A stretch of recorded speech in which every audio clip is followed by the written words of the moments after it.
Olá pessoal, com essa videoaula nós faremos a correção da nossa última atividade, nossa atividade que era referente ao estudo da probabilidade. A primeira questão, um banco de sangue de determinada cidade, ele recebe em média de 300 doadores mensais. Observe na tabela os dados, isso de setembro de 2016. Na tabela, então, nós temos aí os dados do banco de sangue para o mês de setembro de 2016, a quantidade de doadores de acordo com o tipo sanguíneo de cada um. Bem, a letra A pede qual é a probabilidade de uma pessoa, dentre as que doaram sangue em setembro de 2016, ser selecionada ao acaso, e ela ser do tipo sanguíneo A. O que eu posso observar? O total de pessoas que doaram sangue nesse mês é 300. Dessas 300 pessoas, que é a quantidade de elementos do meu espaço amostral, dessas 300, 80 tinham sangue do tipo A. Então, o meu evento ele tem 80 elementos.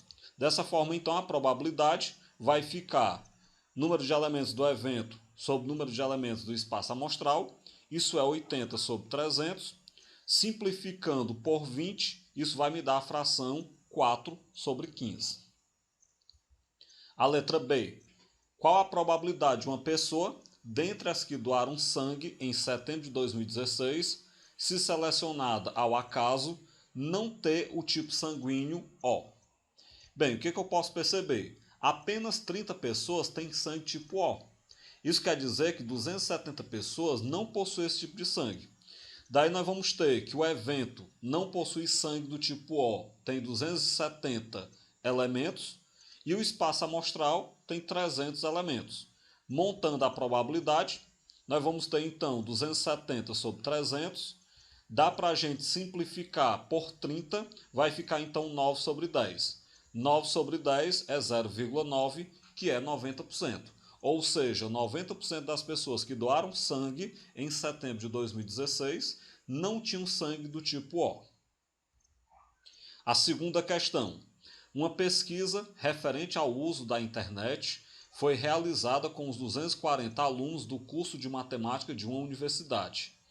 Foi feita a seguinte pergunta: quais tipos de site você mais acessa durante o tempo que passa conectado à internet? Na tabela a seguir estão as opções de resposta e a quantidade de alunos que escolheu cada uma delas. Está aí então a nossa tabela. Essa tabela vai me dizer qual o tipo de site que o aluno acessa e a quantidade de alunos que revelou acessar determinado tipo de site. Vamos continuar aqui. A letra A pergunta: selecionando ao acaso um desses estudantes, qual a probabilidade de ele ter respondido que acessa redes sociais? Bem, se nós somarmos aí, são 240 estudantes. Desses 240 estudantes, a tabela me informa que 100 acessam as redes sociais. Então a probabilidade vai ficar 100 sobre 240. Eu posso simplificar por 20, vai ficar 5 sobre 12. 5 sobre 12 é 0,4166, que dá aproximadamente 41,66% dos alunos acessam as redes sociais. Quero ainda saber na letra A qual a probabilidade de ele acessar site de busca, Site de busca pela tabela são apenas 40 alunos. Dessa forma, então, a probabilidade vai ficar 40 sobre 240. Ao simplificar por 40 essa fração, eu obtenho um sexto. Um sexto em número decimal é 0,1666, que dá aproximadamente 16,66% dos alunos acessam sites de buscas. Ainda no item A, eu quero saber sites de entretenimento. A tabela me informa que são 30 alunos que usam ou que acessam sites de entretenimento. Então a probabilidade ela vai ficar 30 sobre 240. Simplificada a fração por 30, eu chego então a 1/8. 1/8 dos alunos acessam sites de entretenimento.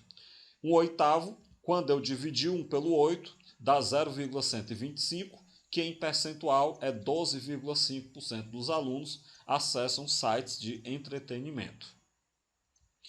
A letra B. Qual a probabilidade de, selecionado ao acaso um desses estudantes, não passar a maior parte do seu tempo na internet conectado a redes sociais. Beleza. Do item anterior, a gente viu que a probabilidade de um estudante passar a maior parte do tempo nas redes sociais é 41,66%. Isso foi a primeira pergunta do item anterior. Bem, então se eu quero aqueles que não passam, são os restantes, né? São os demais. Então a probabilidade de ele não passar a maior parte do tempo conectado em redes sociais é o evento complementar. O evento complementar de quem passa a maior parte do tempo em redes sociais. Bem, então para você obter o evento complementar, o que é que você faz? A probabilidade do evento complementar, lembrando que o evento complementar ele é representado por E com essa barra em cima. Por algum problema aqui na configuração do meu notebook, o tracinho em cima do E está ficando muito pequeno, ele era para ser um pouco mais longo.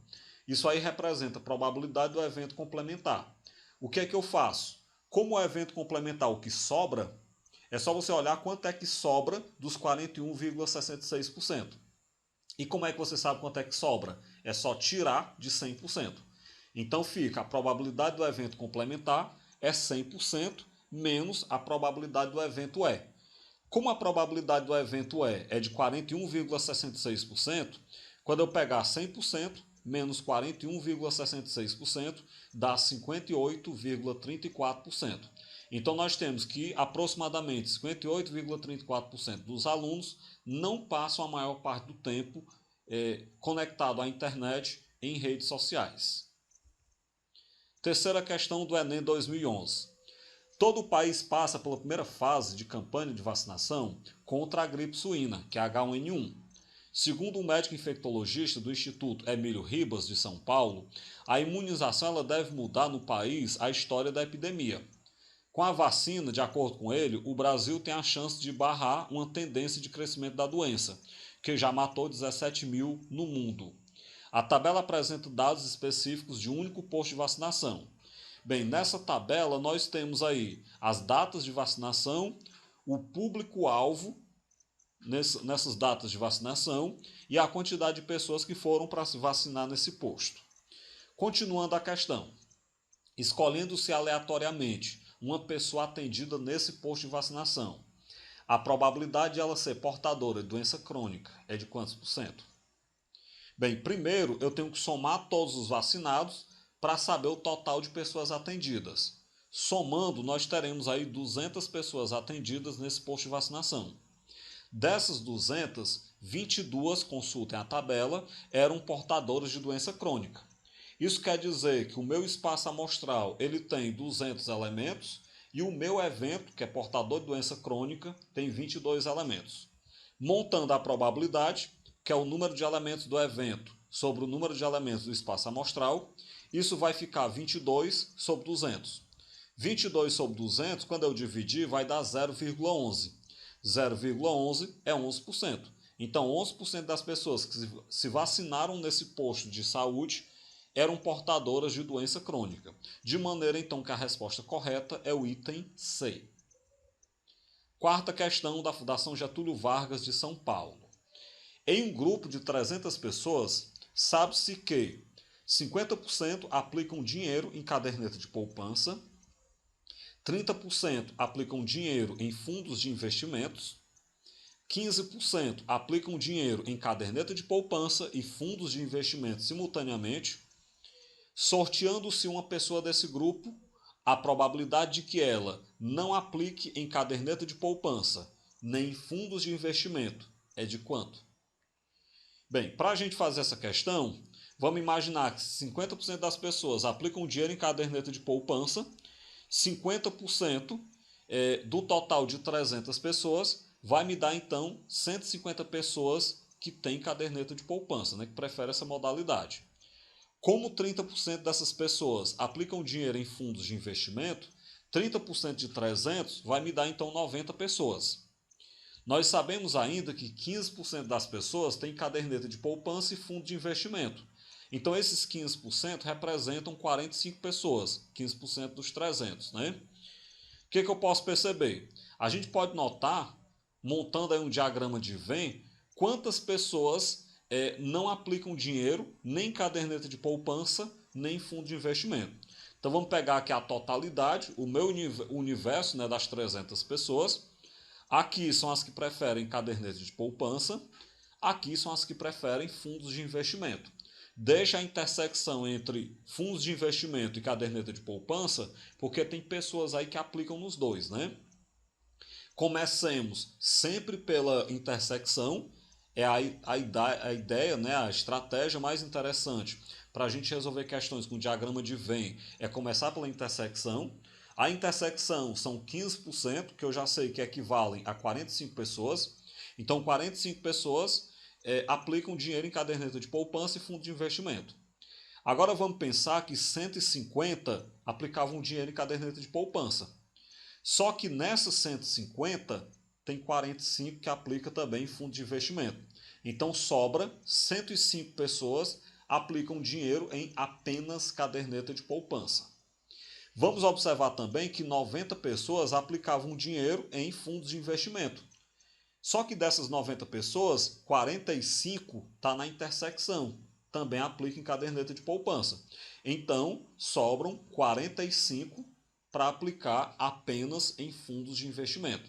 Então você tem 105 pessoas apenas caderneta de poupança, 45 pessoas apenas fundo de investimentos, 45 pessoas os dois. Se você somar 105 com 45 com 45, vai dar 195. Eram 300 pessoas. Cadê as demais? Cadê as 105 que estão faltando? As 105 vão aqui para fora. Isso quer dizer que são 105 pessoas que não preferem nem caderneta de poupança, nem fundo de investimento. É isso que eu quero saber na minha questão. Qual é a probabilidade de sortear uma pessoa que não prefere? Bem, feito isso, nós temos que, se 105 pessoas não preferem nenhuma das duas modalidades, o número de elementos do meu evento é 105 e o espaço amostral é 300, como a gente já sabia. Então a probabilidade que é evento sobre espaço amostral vai ficar 105 sobre 300. 105 sobre 300, quando a gente dividir, vai dar 0,35. O que daria então que 35% das pessoas, 0,35%, 35%, não preferem nem caderneta de poupança, nem fundo de investimento. Seria então a letra C, né? A resposta correta. A quinta questão. Os produtos de uma empresa, de uma pequena empresa, são analisados de forma independente por 4 técnicos. Se cada um dos técnicos analisa o produto e julga se ele não apresenta defeito ou não, né? Cada um dos técnicos analisa o produto e julga se ele apresenta defeito ou não. Os aparelhos atestados como defeituosos são descartados e a probabilidade de cada técnico, durante sua análise, atestar um aparelho que tenha defeito como sendo defeituoso é de 75%. Ou seja, eu tenho 75% de um técnico avaliar um aparelho que tem defeito e realmente detectar aquele defeito. Isso quer dizer que de 25% é a chance que eu tenho de um técnico errar o seu laudo. Ele pega, avalia um aparelho que tem defeito, mas ele não detecta. Seria o erro de 25%. A questão pergunta: qual é a probabilidade de um aparelho defeituoso ser detectado por pelo menos um dos técnicos? Vamos pensar um pouco. Bem, essa questão ela vai ser feita pela probabilidade do complemento. O que é complemento?